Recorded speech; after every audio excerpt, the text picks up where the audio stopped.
자, 그리고 이제 반복문의 또 다른 유형인 포문을 살펴볼 건데요.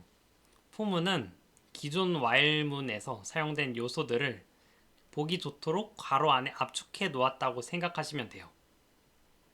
그래서 이렇게 while문을 포문으로 바꾼 코드인데, 이제 while문에서는 이렇게 각기 흩어져 있는 세 가지 요소들, 이 세 가지 요소들을 포문으로 바꿨을 때는 이 괄호 안에 한 곳으로 보기 좋도록 모여 있는 것을 확인하실 수가 있습니다. 이 while문을 이렇게 포문으로 바꿨더니 이렇게 되는 거예요. 그래서 한번 자세히 알아보도록 합시다. while문 같은 경우에는 괄호 안에 식을 딱 한 개만 넣었었죠. 여기에 식을 딱 한 개만 넣었었는데, 포문은 괄호 안에 문장이 3개가 필요합니다. 이렇게 보시면 식이 3개가 필요한데요. 문장 3개는 각각 세미콜론으로 구분을 하게 되는 거고, 가장 처음 식은 초기식, 그리고 두 번째는 조건문, 세 번째는 변화식이라고 이름을 붙일게요. 그래서 가장 먼저 1단계로 포문 안에 있는 초기식을 실행을 합니다. 초기식 부분에서는 보통 변수를 선언하는 게 일반적이에요.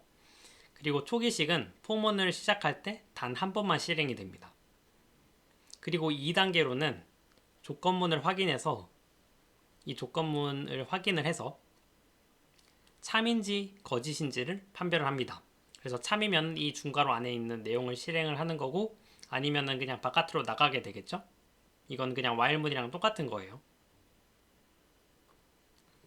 그리고 3단계에서는 포문 안에 모든 내용을 실행했으면은, 이 포문 안에 이 중괄호 안에 있는 내용을 실행을 했으면은 변화식을 실행을 하게 됩니다.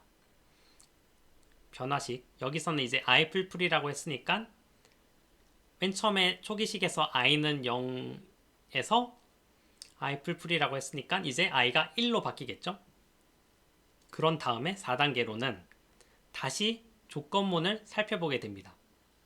조건문은 i는 3보다 작을 때 실행을 하는 게 조건이죠. 그런데 i는 아직 1이니까 참이라서 계속 실행을 하게 되겠죠. 그리고 다시 한번 강조 드리자면은 이 맨 처음에 나온 초기식은, 왼쪽에 있는 초기식은 포문을 한번 돌고 왔을 때 변화식을 실행한 다음에, 그런 다음에는 초기식을 다시 보지 않습니다. 초기식은 맨 처음에 포문 맨 처음 시작할 때 단 한 번만 실행이 되는 거예요. 그렇게 포문을 한 바퀴 또 돌았으면 다시 변화식을 실행을 하게 되겠죠. 이번에는 i가 1에서 2로 바뀌게 되겠죠. 그리고 다시 조건을 확인합니다. 아직 i는 2고 3보다 작으니까 여전히 한 번 더 실행할 수가 있겠죠. 그래서 최종적으로 또 한 바퀴 돌았으면 이제 i가 3이 되었을 테고, 3이 되었을 때 조건문을 확인하면은 그제서야 이제 거짓이 되니까 포문을 나가게 되는 거죠. 그래서 이 포문과 while문에 대해서 살펴봤는데, 왜 굳이 반복문이 두 가지 종류로 나눠져 있느냐 궁금하실 수도 있어요. 근데 사실 언제 어떤 걸 사용해야 한다라는, 그러니까 어떨 때는 포문을 사용해야 되고 어떨 때는 while문을 사용해야 된다, 뭐 이런 게 절대적인 규칙 같은 건 없어요. 다만 일반적인 쓰임새에 대해서 말씀을 드리자면은, 포문은 주로 반복이 몇 번 실행될지 정해져 있는 경우에 사용을 하고요. while문 같은 경우에는 보통 몇 번 실행될지 알 수 없는 경우에 사용한다는 점이 그 차이입니다. 지금은 이 말이 여러분들한테 와닿지 않을 수도 있는데, 나중에 배어를 배우면은 포문이 어떻게 쓰이는지 더 잘 이해할 수 있을 거예요.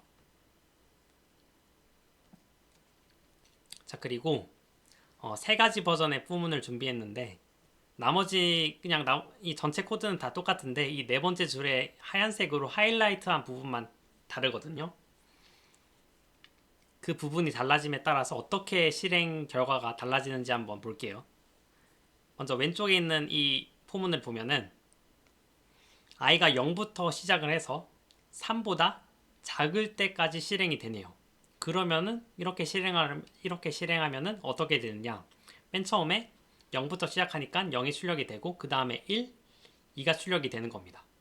그리고 2에서 2까지 실행하고 나서 i 풀풀을 했으면은 i가 3이 되겠죠?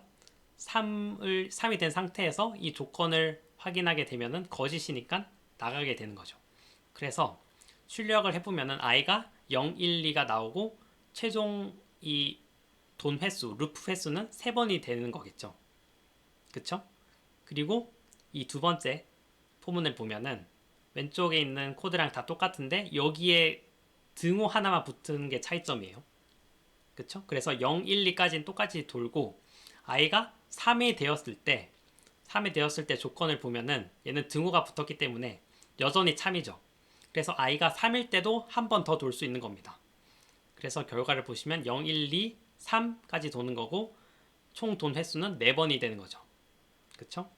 그리고 오른쪽에 있는 코드는 맨 처음에 이제 첫 번째랑 두 번째는 i가 0부터 시작을 했는데 얘는 1부터 시작을 해서 조건을 보시면 i가 3보다 작거나 같을 때까지 도는 겁니다. 그래서 얘는 1, 2, 3 총 3번을 돌 수가 있는 거죠.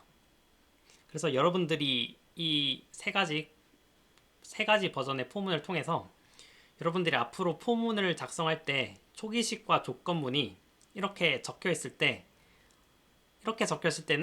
몇 번 실행되고 어떻게 실행될 건지에 대한 이런 계산, 머릿속으로 이런 견적을 좀 익숙해지셨으면 좋을 것 같아요.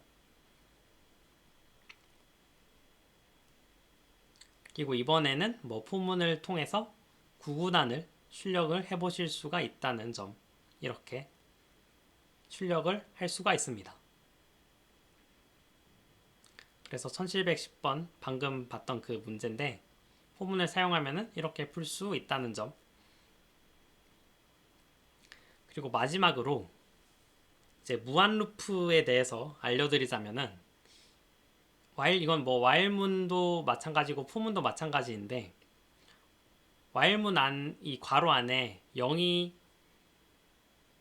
아닌 상수를 넣게 되면은 조건이 항상 참이 되기 때문에 반복문이 끝나지 않고 영원히 반복되는 무한 루프 상태에 빠지게 돼요.